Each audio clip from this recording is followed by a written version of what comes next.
रामायण के इस पावन अध्याय में आप सभी भक्तों का हृदय से स्वागत।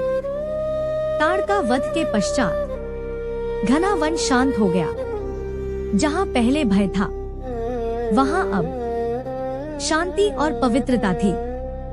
पक्षियों की मधुर ध्वनि और बहती पवन मानो श्री राम का गुणगान कर रही थी। गुरु विश्वामित्र राम और लक्ष्मण को वन के भीतर आगे ले चले।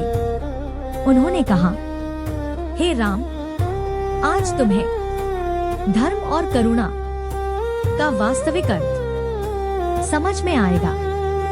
कुछ दूरी पर एक टूटा फूटा आश्रम दिखाई दिया।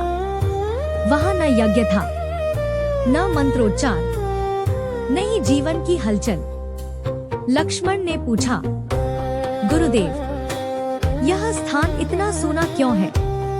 गुरु विश्वामित्र बोले, यह ऋषि गौतम का आश्रम है। उनकी पत्नी अहिल्या एक भूलवश शापग्रस्त हो गई और पत्थर बन गई। यह कहते हुए गुरु की वाणी करुणा से भर उठी। वर्षों से अहिल्या पत्थर रूप में मौन तप कर रही थी। न क्रोध, न शिकायत, केवल पश्चाताप और प्रतीक्षा। जैसे ही श्री राम के चरण उस पत्थर से स्पर्श हुए, आकाश में दिव्य प्रकाश फैल गया। पत्थर धीरे धीरे नारी रूप में परिवर्तित हुआ। अहिल्या के नेत्रों से अश्रुधारा बह चली। वे भूमि पर गिरकर बोली, प्रभु, आपने मुझे नया जीवन दे दिया। श्री राम ने कहा, जो पश्चाताप करता है उसके लिए मेरा द्वार सदैव खुला है। यह वचन संपूर्ण मानवता के लिए एक संदेश है।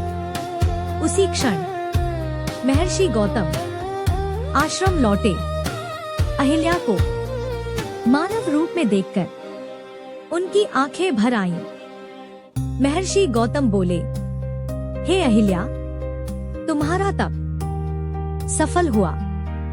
आश्रम में फिर से यज्ञ और मंत्र गूंज उठे।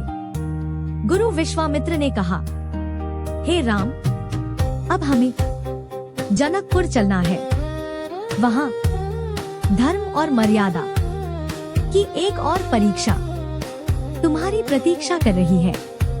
राम, लक्ष्मण और गुरु विश्वामित्र जनकपुर की ओर प्रस्थान करते हैं।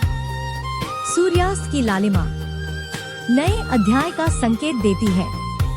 यह कथा सिखाती है, गलतियां हो सकती हैं, पर प्रभु की कृपा से हर आत्मा का उद्धार संभव।